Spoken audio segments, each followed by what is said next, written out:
আর এবার নজর রাখবো যে খবরের দিকে। বিধানসভায় শপথ নিয়ে নতুন করে জট। সায়ন্তিকা এবং রিয়াত হোসেন সরকারের শপথ জটিলতা কি আদৌ কাটবে? আজ বিধানসভায় বিশেষ অধিবেশন বিজনেস অ্যাডভাইজারি কমিটির বৈঠকেরও ডাক দেওয়া হয়েছে। ইতিমধ্যেই সেই বৈঠকের ডাক দিয়েছেন বিধানসভার স্পিকার বিমান বন্দ্যোপাধ্যায়, এবং তার আগেই শপথ করাতে ডেপুটি স্পিকারের নাম প্রস্তাব রাজ্যপালের। যদিও রাজ্যপালের সেই প্রস্তাবে রাজি নন deputy speaker Ashis Bandyopadhyay. Speaker থাকতে আমাকে কেন দায়িত্ব, কলকাতা টিভিতে প্রশ্ন করেছেন ডেপুটি স্পিকার আশিস বন্দ্যোপাধ্যায়। এখনো পর্যন্ত ভগবানগোলার বিজয়ী প্রার্থী রিয়াত হোসেন সরকার এবং বরানগরের বিজয়ী প্রার্থী সায়ন্তিকা বন্দ্যোপাধ্যায় তারা শপথ নিতে পারেননি, এবং সেই শপথ জট অব্যাহত রয়েছে এখনো পর্যন্ত। আজ বিধানসভায় বিশেষ অধিবেশন রয়েছে। আর ঠিক এই বিষয়ে আরো বিস্তারিত জানবো। আমাদের সঙ্গে বিধানসভা থেকে সরাসরি রয়েছেন আমাদের প্রতিনিধি দুর্গাদাস বন্দ্যোপাধ্যায়। দুর্গাদাস, প্রথমেই যে বিষয়টা জানতে চাইবো যে আমরা দেখতে পাচ্ছি যে দীর্ঘ 1 মাসেরও বেশি সময় কেটে যাওয়ার পরও কিন্তু এখনো পর্যন্ত শপথই নিতে পারলেন না সায়ন্তিকা বন্দ্যোপাধ্যায় এবং রিয়াত হোসেন সরকার।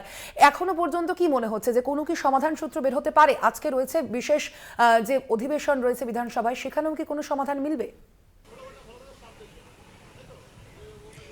দেখো, এই বিষয়টি নিয়েই কিন্তু আর কিছুক্ষণের মধ্যেই বিধানসভার অন্দরে বিএ কমিটির বৈঠক শুরু হতে চলেছে, এবং তারপরে স্পেশাল হাউস অর্থাৎ বিধানসভার অধিবেশন ডাকা হয়েছে, যেখান থেকে স্থির করা হবে যে পরবর্তী কি পদক্ষেপ সর্বসম্মতক্রমে নেওয়া যায়। তুমি জানো যে ইতিমধ্যেই রাজ্যের রাজ্যপাল এবং এই সরকার পক্ষের এই যে টাগ অফ ওয়ার, অর্থাৎ রাজ্যপাল চাইছেন গভর্নর হাউসের ভেতর আগে যেরকম সবাইকার ক্ষেত্রে হয়েছে এক্ষেত্রেও যেন সেখানেই শপথ গ্রহণের অনুষ্ঠানটি হয়, কিন্তু উল্টো দিকে ভেতরটা সেফ জোন নয়, এই যুক্তিতে রাজ্য সরকারের পক্ষ থেকেও কিন্তু কেউ রাজভবনে যেতে চাইছে না।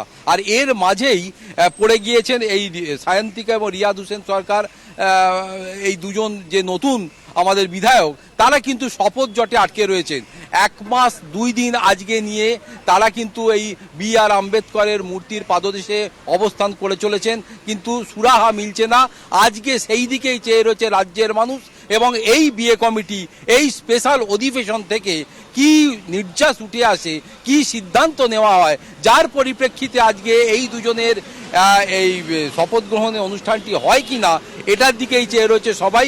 মুখ্য তোমায় বলে রাখি যে রাজ্যপালের পক্ষ থেকে ডেপুটি স্পিকারকে বলা হয়েছে এই বিষয়টি দেখার জন্যে, কিন্তু এটা যে স্পিকারকে একটা অপমান করা, যেখানে স্পিকার নিজে উপস্থিত রয়েছেন, যেখানে স্পিকার বিমান বন্দ্যোপাধ্যায় গতকালকেও সাংবাদিকদের সঙ্গে সাংবাদিক সম্মেলন করে পুরো বিষয়টি নিয়ে কথাবার্তা বলেছেন, সেখানে ডেপুটি স্পিকারকে এই দায়িত্বটা দেওয়া বা এটা দেখে নেওয়ার বিষয়টি বলার অর্থ যে তাকে অপমান করা, বিধানসভার স্পিকারকে অপমান করা, এটা কিন্তু মেনে নিচ্ছেন। অবশ্যই তুমি সঙ্গে থাকো আমাদের, এবং তার পাশাপাশি আপনাদের জানাবো, যেমনটা আমাদের প্রতিনিধি দুর্গাদাস বন্দ্যোপাধ্যায় বলছিলেন যে এ বিষয়ে কিন্তু রাজ্যপাল প্রস্তাব করেছেন ডেপুটি স্পিকার আশিস বন্দ্যোপাধ্যায়ের নাম, এবং তার সঙ্গে আমরা যোগাযোগ করেছিলাম ফোন লাইনে। তার কি প্রতিক্রিয়া, তিনি কি বলেছেন শোনাবো আপনাদের।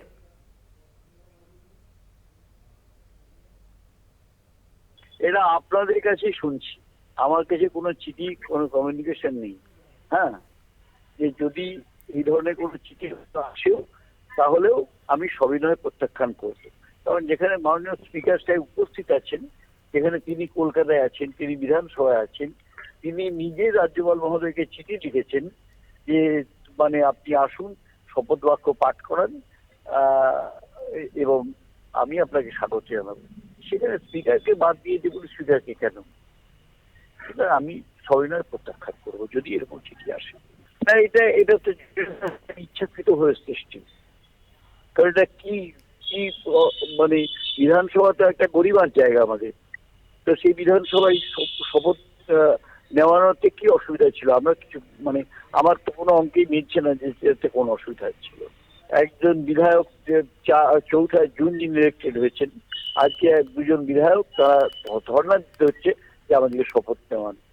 এটা কি খুব গরিমার বিষয় না? এটা লজ্জার বিষয়, এটা কাম্য নয়। হ্যাঁ, এটা কিছুতেই কাম্য নয়।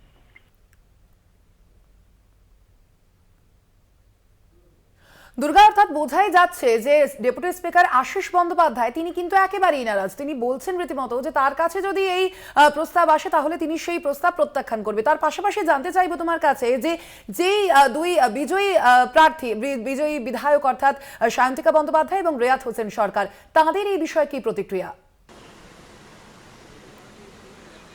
দেখো, তারা দুজনেই মানে যে কথাটা বলে গেছে যে তারা মনে করছে যে সংবিধানের মধ্যে থেকে, নিয়ম শৃঙ্খলার মধ্যে থেকে যেটা করণীয়, যেটা উচিত সেটাই কিন্তু করবেন রাজ্যের মুখ্যমন্ত্রী থেকে শুরু করে বিধানসভা স্পিকার, ডেপুটি স্পিকার থেকে শুরু করে পরিষদীয় নেতা তারা। কিন্তু তারা একটা জিনিস দেখছেন যে যেখানে স্পিকার নিজে উপস্থিত রয়েছেন সেখানে ডেপুটি স্পিকারকে এই বিষয়টি দায়িত্ব দেওয়া হচ্ছে। তার মানে কোথাও গিয়ে রাজনৈতিক যে মতবিরোধ, রাজনৈতিক যে লড়াই, সেটা ক্ষেত্রটাকে টেনে বিধানসভার মধ্যে নিয়ে আসা হচ্ছে এবং এটার মাধ্যমে মূলত যেটা করা হচ্ছে যে স্পিকারকে অপমান করা হচ্ছে। দেখো, একটা বিষয় তোমায় মনে রাখতে হবে, এই যে দুই প্রতিনিধি যারা ইতিমধ্যে মানুষের ম্যান্ডেটে জয়লাভ করে আজকে বিধানসভার এসছেন, মানুষ তাদেরকে সমর্থন করেছে, প্রচুর মানুষ তাদেরকে সমর্থন দেওয়ার ফলেই তারা জয়লাভ করেছে। কেন? তার মানুষের উদ্দেশ্য হচ্ছে এরা তাদের হয়ে নিজের এলাকার উন্নয়নের কাজ করবে, কিন্তু মানুষের ম্যান্ডেটকে রাজনৈতিক উদ্দেশ্যে ব্যবহার করা, তাদেরকে অপমান করার কোনো অধিকার রাষ্ট্রের কোনো রাষ্ট্র নেতৃত্ব নেই এবং গভর্নরের আছে কিনা এটা সংবিধান বলে দেবে। সেই বিষয়টি আশা করছি তুমি বলতে চাইছো দুর্গা, এবং অবশ্যই আমাদের সেদিকে তো নজর থাকবেই যে এই শপথ জট অবশেষে কাটে কিনা। আপাতত ধন্যবাদ তোমায় দুর্গা। আমাদের সঙ্গে বিধানসভা চত্বর থেকে সরাসরি ছিলেন আমাদের প্রতিনিধি দুর্গাদাস বন্দ্যোপাধ্যায়। ঠিক এই বিষয়ে ভগবানগোলার বিজয়ী প্রার্থী রেয়াত হোসেন সরকার, তার কি প্রতিক্রিয়া শুনুন।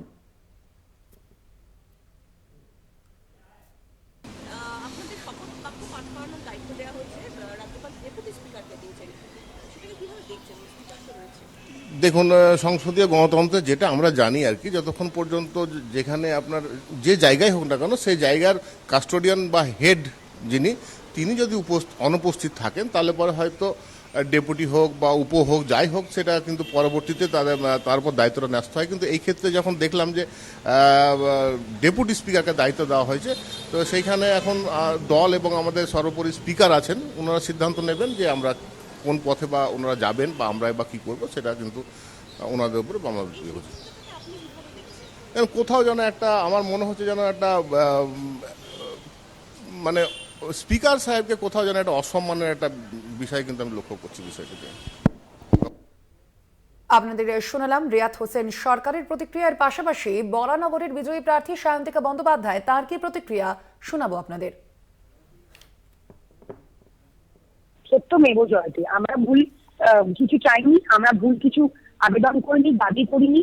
আমরা শান্তিপূর্ণভাবে আমাদের যেটা বক্তব্য ছিল সেটা আমরা জানিয়েছি এবং প্রতিবাদ করেছি যে জায়গায় মনে হয়েছে, এবং সত্যের জয় হলো।